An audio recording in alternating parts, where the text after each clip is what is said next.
afternoon meeting. My name is Shirley Beard. I serve as chairman of the board of the Main Street. Personally, thank you for your continued support of Main Street and joining us for our 2022 annual meeting. First, I want to take a moment to share how proud I am of our credit union staff. We have worked diligently to keep members' financial lives as normal as possible during the ongoing stress of this global pandemic, which we all thought would be over by now. Our staff consistently provides excellent member service in an uncertain and changing world. Like last year, we continued to help members embrace electronic services like online banking, mobile check deposit, and automated payments. Our loan departments remain busy granting loan extensions and deferments to members who have lost jobs, which ensure their families remain secure. On behalf of the board and the committees, thank you, staff, for all you do.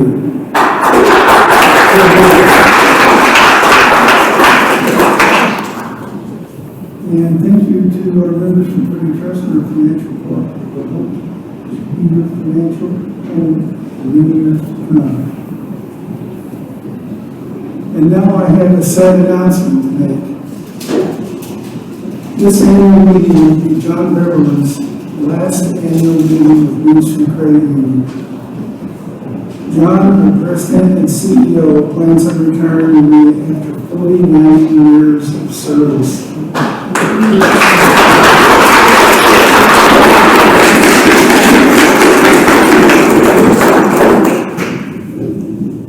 John has grown credit union from 3 small branches in Johnson County to the 13 branches we have across the metro area today.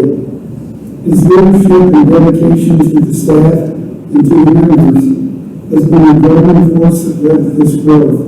He plans on spending a lot more time with his family and concentrating on finishing some home construction projects and doing some travel. We hope there is some relaxation scheduled in there somewhere. Speaking on behalf of myself and my board, I'd like to say, John, we're very proud of you. And thank you very much for helping make this credit union the great place it is for our members and our staff. And let's say thank you again.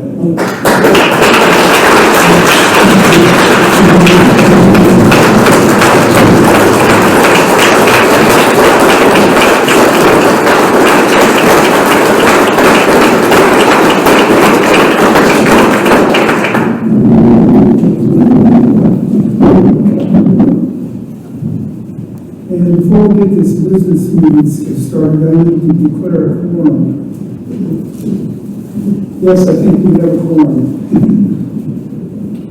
One of the recording secretaries, Suzanne Herman, has volunteered to do that. Thank you, Suzanne.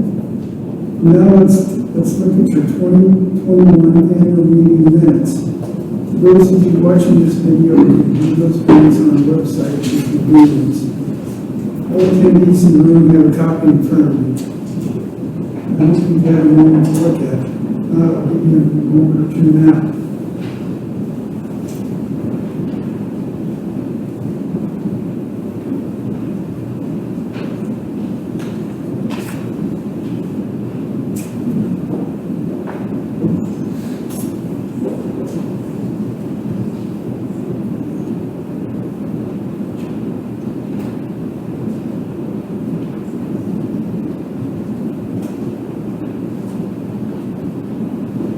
Looks like people are just about that many minutes. I see people setting it down and how many minutes they can move.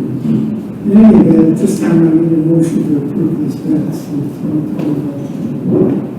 Do I have a motion? I move to approve that.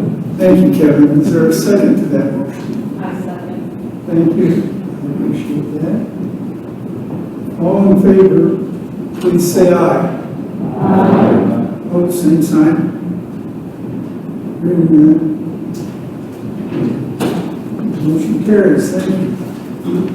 Before we continue with the rest of the meeting, it's my pleasure to introduce the board of directors. I'd start with Paul Alvarado, but I don't think he's here.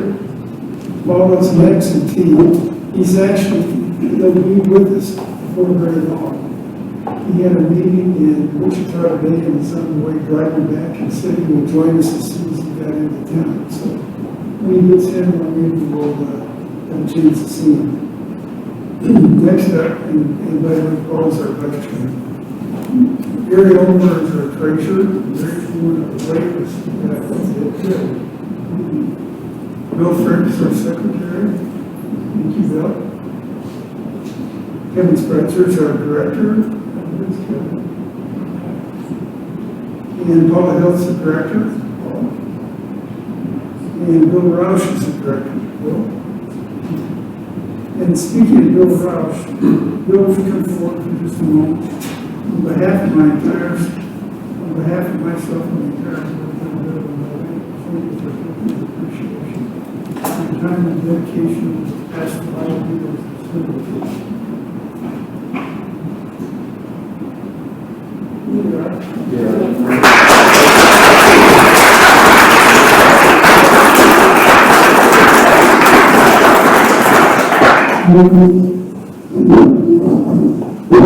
Oh my gosh, I'm sure you're stuck in.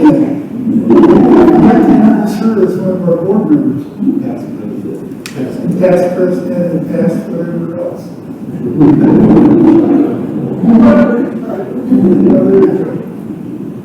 Okay, now I'd like to introduce Gary Ulmer, the treasurer. We'll get the treasurer's report.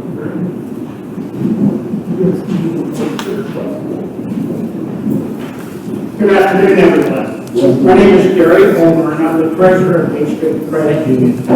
This afternoon, I'm going to take you through a couple of important comparative financial statements.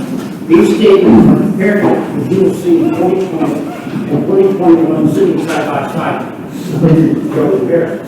On the screen currently is Main Street's financial statement, or what some of you might call a balance sheet. And later we'll look at Main Street's 2020-2021 income and expense report. The financial statement reports the ending balances of those 2 years' major areas of financial interest. What jumps out at you is a gain of over $70 million of total assets during that period of time. Much of it is stimulus money that has not been spent, and instead it was warehoused in Main Street, driving those total assets to new heights. Much of this rests in highly liquid savings and checking accounts where access to spending will be easy.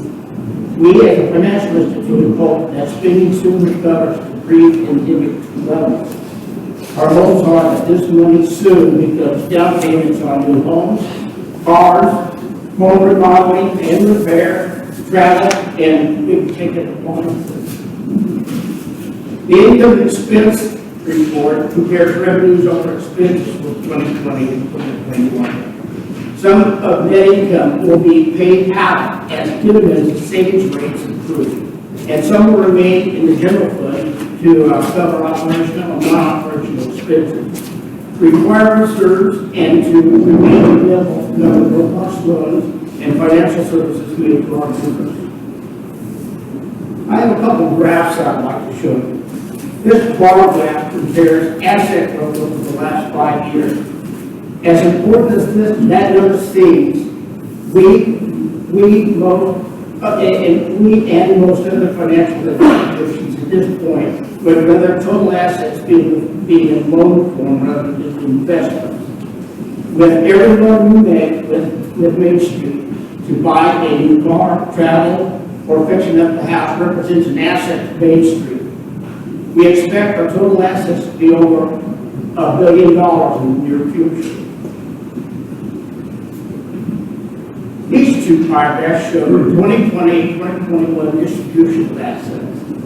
As goofy as the year 2020 was, you can see that lending represented about 9% of our assets, when 9% more than our investment option. You can see that in 2021, that lending lost 7 percentage points to investments in other non-earning and less earning assets. That's not a healthy situation.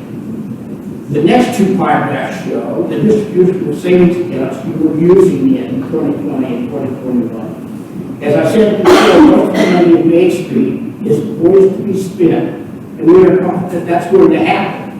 But pandemic concerns and product availability just haven't relaxed back to pre-pandemic standards. Hopefully it will soon. My last paragraph shows the distribution of loans for Main Street.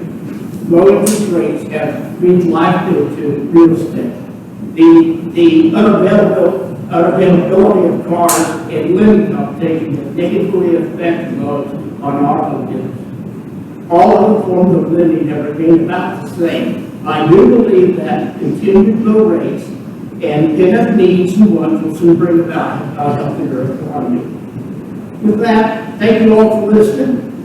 When the time comes to spend the stimulus money to replace the old grocery cabinet or to go see relatives on the coast, you know you are the owners of this institution, and the cost of borrowing or revenues generated by your savings or benefits from all of our other products will compare favorably with any other financial institution.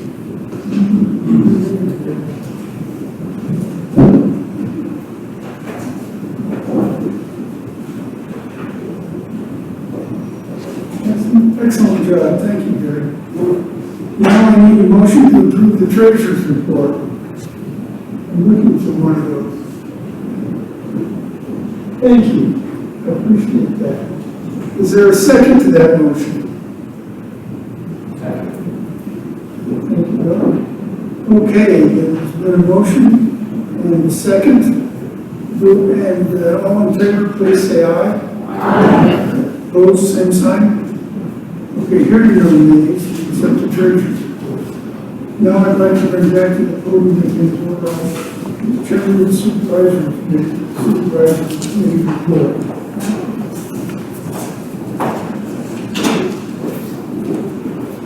Thank you, Jerry.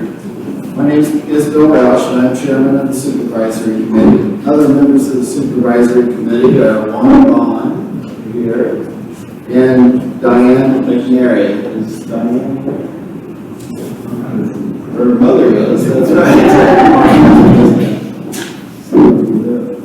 The supervisory committee has contracted with the CPA firm of J. Tinbrink & Associates to conduct quarterly reviews of internal control and agreed-upon procedures.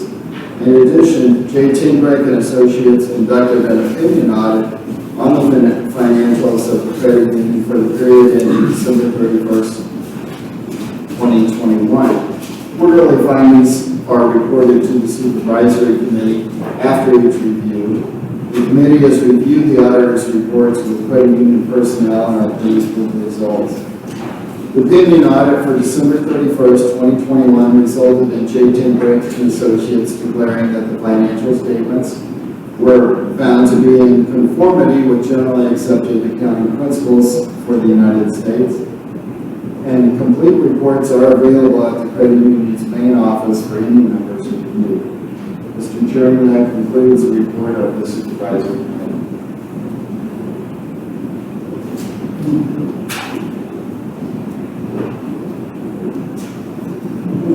I need a motion to accept the supervisory committee report. Is there a motion to do so? I will. Thank you, Gary. Second, thank you.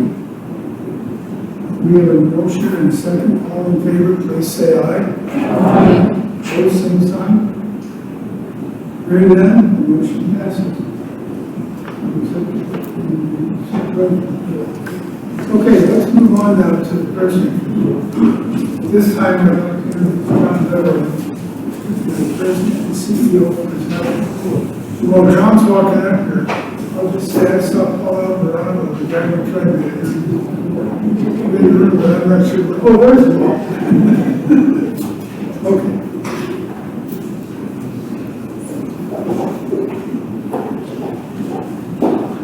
Thank you, Jerry. Probably should have saved that standing ovation until you really heard what I was saying. I appreciate that.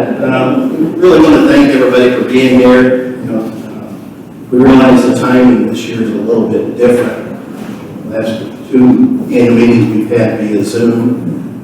This one, we kind of weren't sure whether we'd have it in person or via Zoom, so that's why we kind of simplified it so we didn't have to cancel a bunch of contracts and things. But we're glad to be here, face to face, and glad to see all of you here. A lot of challenges still took place, due to the pandemic in 2021. We're not seeing transaction volumes in the branches that like we had pre-pandemic. We really don't know whether that will return because a lot of people have switched to doing things electronically. One of the things that though this does make it difficult for staffing, not knowing what volumes are going to be, but we appreciate your patience while we deal with this.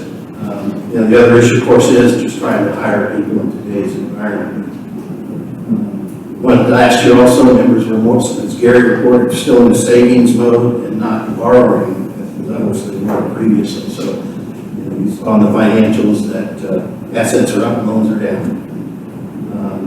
But there was some good news in 2021. We were again recognized by Forbes as the best in-state credit union based on independent polling. If any of you were polled by Forbes, we thank you for your vote. Our new branch was completed and opened in May of 21. We are seeing consistent account growth. The branch is located in the Northland Twin Creeks area, which is expected to be the next major growth area on the Missouri side of the state line. We also launched a new mobile and online banking experience. Now, the experience, no matter what device you use, whether it be your phone or PC, should be pretty seamless. Well, a lot of new features were added to that product. We implemented a new online loan payment system, providing a more convenient method to make loan payments. Also, our website was updated to provide a consistent experience no matter what device you were logging on. 21 was a busy time for the business services department. As reported earlier, last year we did 133 PPP loans for almost $2 million. They also had success, in helping small service businesses with their financial needs. Mortgage rates being at an all-time low, our mortgage department was swamped most of the year. They did 445 loans for almost $82 million. Requests have slowed down a little bit now. The biggest issue members are having is finding a home to buy.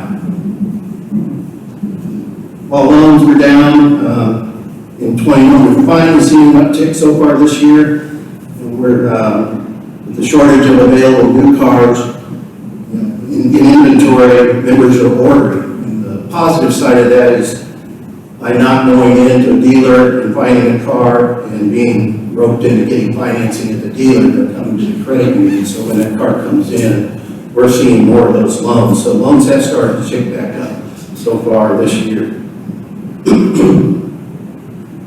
One of the major emphasis this past year was our commitment to member financial wellness. These past 2 years, we have worked with members when they've experienced difficulty in meeting financial needs through extensions or rewriting loans. We have also made a commitment to provide financial literacy in schools by partnering with Bonsai. Bonsai is a financial literacy program that we have 13 school districts in our community now using at different grade levels. Our Retirement Investment Center now has 3 representatives that continue to provide financial counseling for all needs, whether it's saving for college, working on a budget, or retirement. We also recognize that members have experienced financial hardships these past few years like they've never experienced before. They may have made some mistakes that are still haunting them, causing them to be cut off from typical financial services. So we recently started a Fresh Start checking program, to help those individuals re-enter the financial market. So, what's to come in 2022? We will be launching a chat feature, so another avenue that you can reach out to the credit union via online services. We also, Bonsai will be coming to our website. It'll be an adult version, money management financial education service that we hope that members will be able to take advantage of, and it'll be free to them, like I said, via our website. Since this is my last meeting as CEO, I'm going to take time to thank a few individuals. And one, the credit union can't exist without its members. So we do appreciate what the members have done for the credit union. A lot of the accounts we get are through referrals from members based on the experience that you have had. So we appreciate that. CEO, I can't do it on my own. So a lot of the individuals you see here are part of our management staff. So I want to thank them for the job that they do on your behalf. Like I said, I can't do it alone, and they make the job a lot easier. Of course, volunteers, we have an advisory committee, and if I just, I'll put a plug in for that. Anybody that's interested in serving in a volunteer capacity with the credit union, we have that program that gives you an opportunity to attend board meetings and learn more about what a credit union is. And that several board members have come up through that advisory committee to serve on the board. The supervisory committee, they do a lot in making sure that we stay on the straight and narrow. And then, of course, the last I'd like to thank is the board for what the support they have given me over the years. I go to meetings and I talk to other CEOs and they tell stories about their board. And I've told mine that, we couldn't have a better board of directors here at the credit union. They get along, they have the best interest of the credit union in mind when they make decisions. So that has really made my job a lot easier. Of course, I guess I said that was the last group I wanted to thank. But there is one other individual I want to thank, and that's my wife.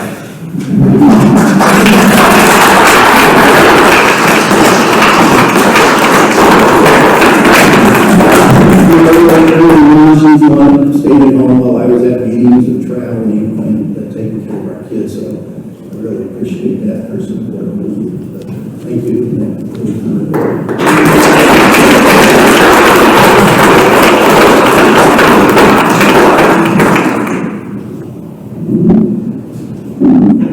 John, that was very enlightening. There's a lot of good information in there. I really appreciate that.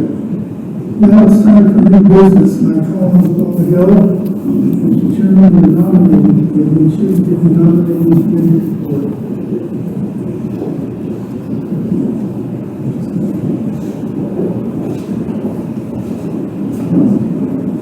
Good afternoon. My name is Paula Hill, as Jerry mentioned. I'm chairman of the nominating committee, and I'd like to thank the other nominating committee member, Bill Roush, for his help. There are two board of director positions up for re-election. They're both 3-year term positions that are currently being held by Gary Ulmer and Bill Frick. Both individuals expressed a desire to seek re-election. The nominating committee verified that the individuals met the qualifications of the position and agreed to abide by the conditions of a statement of consent to serve. Nomination procedures were published on our website and throughout the branches along with the name of the individuals listed previously. No further nominations or petitions for nomination were received in the required time. Mr. Chair, I would like to make a motion that both individuals, Gary Ulmer and Bill Frick, be re-elected for a 3-year term.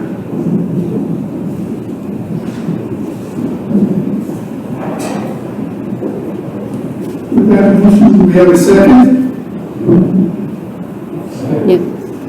Thank you.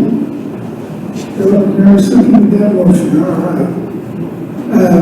All in favor of that motion, please say aye. Aye. Opposed, same sign. Hearing that, congratulations. Gentlemen, just be elected.